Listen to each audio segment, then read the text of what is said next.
You're standing in front of a mirror, looking at your stomach, telling yourself tomorrow you'll finally start exercising for real. You track every calorie, you count every step. Some app on your phone reminds you when you've eaten too much, moved too little, failed the day's target again. But the number on the scale barely moves. Your ancestors never counted a single calorie. They never knew the word diet, yet almost no one in their tribe was overweight. Why? You might think the answer is simple. They walked more. They hunted all day. They burned far more energy than you ever could. It seems obvious. More movement, more calories burned, less fat stored. Simple math. But the truth is stranger than that. Because when scientists actually went and measured how much energy hunter-gatherers burn in a single day, the number stunned everyone. In 2012, an anthropologist named Herman Poncer from Duke University traveled to Tanzania to live among the Hadza, the last tribe on Earth still surviving purely by hunting and gathering. These people walk several kilometers a day, climb trees for honey, dig up wild tubers by hand, chase animal tracks under a brutal sun. Some of them cover more ground in a single afternoon than most people cover in a week. Poncer had them drink water laced with special isotopes, then measured exactly how much energy their bodies burned across an entire day. Not estimated, measured, down to the calorie. The result? They burned roughly the same total energy as an American office worker sitting at a desk all day. Not more, barely any different at all. Poncer expected a huge gap. His whole team expected it. Instead, they got a number that made almost no intuitive sense. The Hadza were, by any measure, some of the most physically active humans ever studied, and their bodies simply refused to burn proportionally more energy for it. You're probably wondering how that's even possible. The human body seems to have a daily energy ceiling.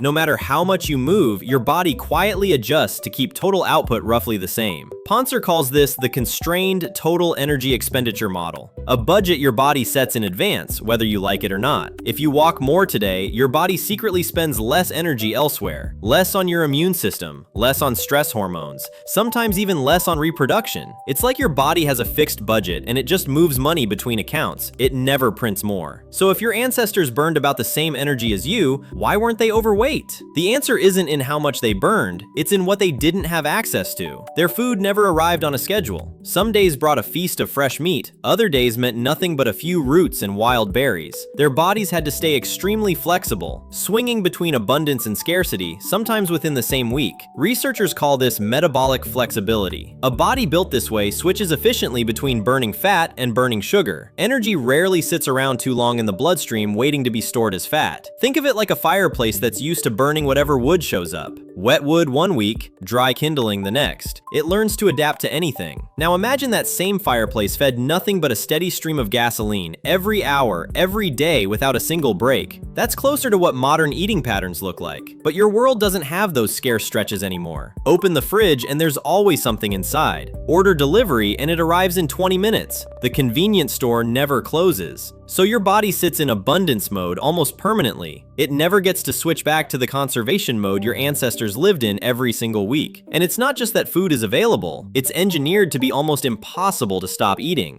Food scientists spend careers finding what's called the bliss point, the exact ratio of sugar, fat, and salt that keeps your brain asking for one more bite long after your body actually needs the energy. Your ancestors never faced an enemy like that. A wild root doesn't fight back against your self-control. A bag of chips does. There's no wild plant on Earth that combines fat, sugar, and salt in the exact ratio that short-circuits your brain's reward system. Nature never needed to build one. So when you can't stop at just one handful, that's not a personal failure. That's ancient wiring meeting a food supply engineered to defeat it. And here's where the story turns again, because the real problem probably isn't that you move too little overall. The real problem is that the shape of your movement has completely changed. A researcher at the Mayo Clinic named James Levine studied something called NEAT, the energy your body burns through small, everyday movement that has nothing to do with formal exercise.